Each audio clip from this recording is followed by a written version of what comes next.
আউযুবিল্লাহি মিনাশ শাইতানির রাজিম বিসমিল্লাহির রহমানির রহিম রব্বি ইশরাহ লি সাদরি ওয়া ইয়াসসির লি আমরি ওয়াহলুল উকতাদাম মিন লিসানি ইয়াফকাহু কওলি। আসসালামু আলাইকুম ওয়া রাহমাতুল্লাহি ওয়া বারাকাতুহু। আজকে আমরা 181তম ভিডিও পোস্ট করতে যাচ্ছি, যেখানে আমরা আম্বিয়া কিরাম অধ্যায়টিকে কন্টিনিউ করব। তাহলে আজকের ভিডিও শুরু করা যাক। বিসমিল্লাহির রহমানির রহিম। 3109 নম্বর হাদিস।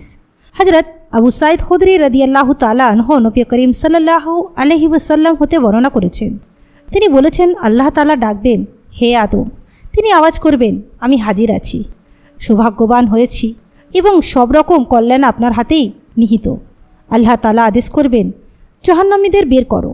আদম আলাইহিস সালাম জিজ্ঞাসা করবেন, জাহান্নামীদের সংখ্যা কত? আল্লাহ বলবেন, প্রতি হাজারে 999 জন। তখন ছোটরা বৃদ্ধ হয়ে যাবে, প্রত্যেক গর্ভবতীর গর্ভপাত হয়ে যাবে।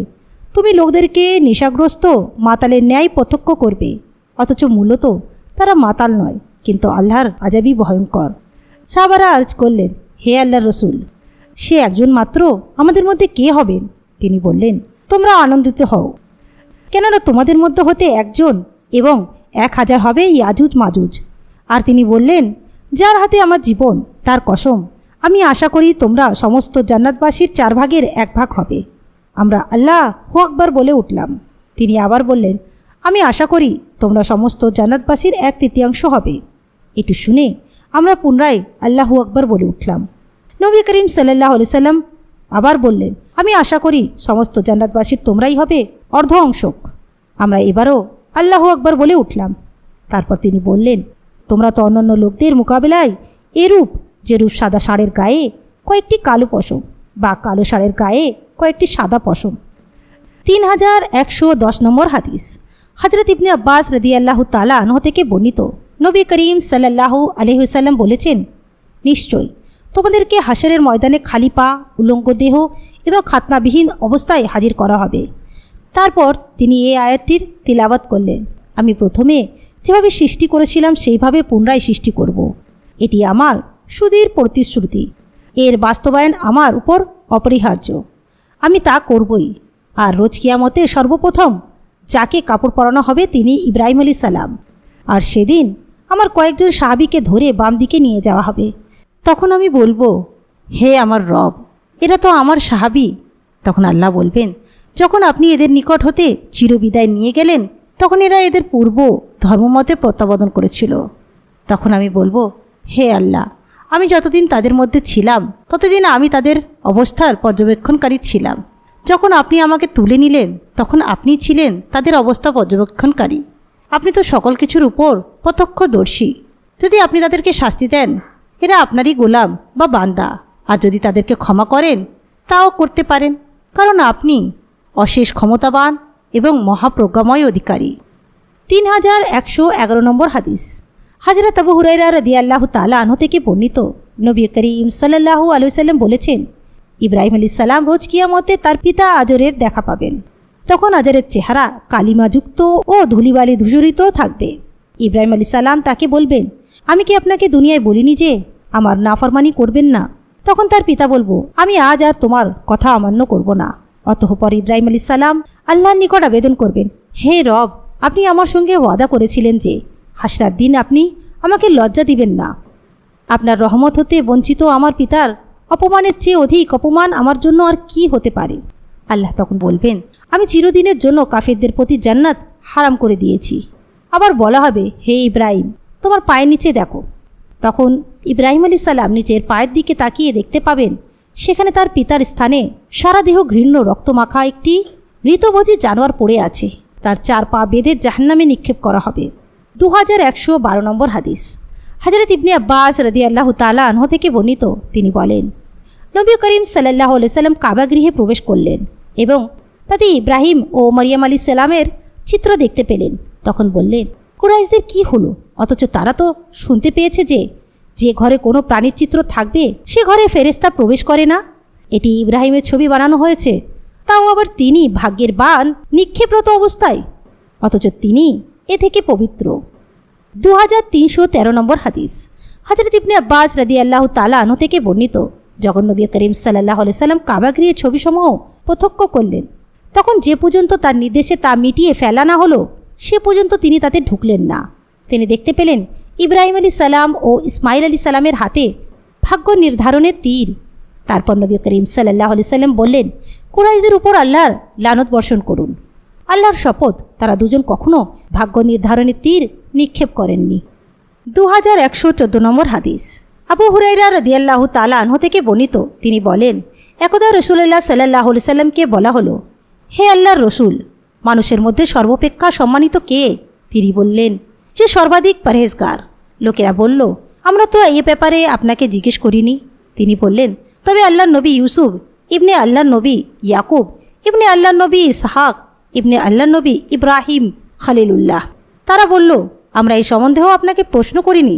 তখন তিনি বললেন, তবে কি তোমরা আরবের গোত্রসমূহ সম্বন্ধে প্রশ্ন করছো? বর্বর যুগে তাদের মধ্যে যিনি সর্বোত্তম ছিলেন, ইসলামেও তিনিই সর্বোত্তম, তবে এ শর্তে যে তিনি ইসলামী জ্ঞান অর্জন করেন। 3115 নম্বর হাদিস। হযরত সামুরা রাদিয়াল্লাহু তাআলা আনহু কর্তৃক বর্ণিত, তিনি বলেন, রাসূলুল্লাহ সাল্লাল্লাহু আলাইহি সাল্লাম বলেছেন, আজ রাতে স্বপ্নে আমার নিকট দুজন লোক আসলেন। তখন এই দু ব্যক্তি সহ আমরা এক দীর্ঘদেহী লোকের নিকট গমন করলাম। অত্যন্ত লম্বা হওয়ায় আমি তার মস্তক দেখতে পেরেছিলাম না। আসলে তিনি ছিলেন ইব্রাহিম আলী সালাম। 3116 নম্বর হাদিস। মুজাহিদ রাদিয়াল্লাহু তাআলা আনহু থেকে বর্ণিত, তিনি ইবনে আব্বাস রাদিয়াল্লাহু তাআলা আনহুর নিকট শ্রবণ করেছেন। তার সামনে লোকেরা দাজ্জাল সম্পর্কে উল্লেখ করেছিলেন যে তার দু চোখের মাঝখানে অর্থাৎ কপালে কাফির কিংবা কাফ ফা রা লিখিত রয়েছে। ইবনে আব্বাস রাদিয়াল্লাহু তাআলা আনহু বললেন, আমি তা শুনিনি, বরং আমি এটি শুনেছি যে রাসূলুল্লাহ সাল্লাল্লাহু আলাইহি ওয়াসাল্লাম বলেছেন, তোমরা ইব্রাহিম আলী সালামকে দেখতে চাইলে তোমাদের সঙ্গী দেখো। বাকি থাকলেন মুসা আলী সালাম। অতঃপর তিনি হলেন ঘন তুল বিশিষ্ট তামাটে রঙের একটি লাল উটের উপর উপবিষ্ট, যার নাকের রজ্জু অর্থাৎ লাগাম হলো খেজুর গাছের ছাল দ্বারা প্রস্তুত। আমি যেন তাকে দেখতে পাচ্ছি। তিনি উপত্যকায় অবতরণ করছেন, আল্লাহু আকবার বলছেন। 3117 নম্বর হাদিস। হযরত আবু হুরায়রা রাদিয়াল্লাহু তাআলা আনহু থেকে বর্ণিত, তিনি বলেন, রাসূলুল্লাহ সাল্লাল্লাহু আলাইহি ওয়াসাল্লাম বলেছেন, নবী ইব্রাহিম আলাইহিস সালাম স্বয়ং স্বহস্তে কুঠার জাতীয় অস্ত্র দ্বারা নিজের খাতনা করেছিলেন এবং তখন তার বয়স ছিল 80 বছর। 3118 নম্বর হাদিস। হযরত আবু হুরায়রা রাদিয়াল্লাহু তাআলা আনহু থেকে বর্ণিত, তিনি বলেন, রাসূলুল্লাহ সাল্লাল্লাহু আলাইহি সাল্লাম বলেছেন, ইব্রাহিম আলাইহিস সালাম কখনো মিথ্যা কথা বলেননি, তবে 3 বার। আবু হুরায়রা রাদিয়াল্লাহু তাআলা আনহু থেকে বর্ণিত, তিনি বলেন, ইব্রাহিম ব্যাহত 3 বার মাত্র মিথ্যা বলেছেন। এর মধ্যে 2 বার ছিল আল্লাহর অস্তিত্ব প্রমাণের ব্যাপারে, যেমন তিনি বলেছিলেন, আমি রুগ্ন, এবং তার অপর কথাটি হলো, বরং তাদের বড় মূর্তিটাই তা করেছে। আর রাবি বলেন, একদা ইব্রাহিম আলাইহিস সালাম ও তার স্ত্রী সারা এক দুরাচার শাসনকর্তার এলাকায় মিশরে এসে পৌঁছলেন। শাসনকর্তাকে খবর দেওয়া হলো যে এই এলাকায় একজন বিদেশি লোক আগমন করেছে, তার সঙ্গে এক সেরা সুন্দরী নারীও আছে। শাসনকর্তা তখন ইব্রাহিম আলাইহিস সালামের নিকট লোক প্রেরণ করল। তারা তাকে নারী সম্পর্কে প্রশ্ন করল, এই নারীটি কে? ইব্রাহিম আলাইহিস সালাম বললেন, আমার ধর্মীয় ভগ্নী। অতঃপর তিনি সারার নিকট আগমন করলেন এবং বললেন, হে সারা, আমি এবং তুমি ছাড়া জমিনের উপর কোনো মুমিন নেই। এই লোকটি আমাকে প্রশ্ন করেছিল, তুমি কে? আমি তাকে বলেছি যে তুমি আমার ভগ্নী, সুতরাং আমাকে মিথ্যা প্রতিপন্ন করো না। তারপর শাসনকর্তা সারার নিকট লোক প্রেরণ করল। সারা যখন রাজপ্রাসাদে প্রবেশ করলেন এবং শাসনকর্তা তার দিকে হাত প্রসারিত করল, তখনই সে পাকড়াও হলো। দুরাচার বলল, আমার জন্য আল্লাহর নিকট দোয়া করো, আমি তোমাকে কোনোরূপ কষ্ট দিব না। সারা আল্লাহর নিকট দোয়া করলেন, ফলে সে মুক্তি লাভ করল। দুরাচার আবার তার প্রতি হস্ত প্রেরিত করল। তখনই পূর্বের ন্যায় বা আবারও ভয়ঙ্কর গজবে পতিত হলো, কিন্তু এবারও সে বলল, আমার জন্য দোয়া করো, আমি তোমার কোনো অনিষ্ট করব না। তখন পুনরায় তিনি দোয়া করলেন এবং সে মুক্তি লাভ করল। তারপর শাসনকর্তা তার জনৈক দারোয়ানকে আহ্বান করল এবং বলল, তোমরা আমার নিকট কোনো মানুষ আনোনি, বরং একজন শয়তান এনেছ। পরে শাসনকর্তা সারার খেদমতের জন্য হাজরাকে দান করল। অতঃপর সারা ইব্রাহিম আলাইহিস সালামের নিকট আগমন করলেন। তখন তিনি দাঁড়িয়ে নামাজ পড়ছিলেন। হাতের ইশারায় সারাকে জিজ্ঞাসা করলেন, কি ঘটল? সারা বললেন, আল্লাহ দুরাচার কাফের চক্রান্ত উল্টা তারই পক্ষে নিপতিত করেছেন, অর্থাৎ তা নসাত করে দিয়েছেন, আর শাসনকর্তা হাজরাকে আমার খেদমতের জন্য দান করেছে।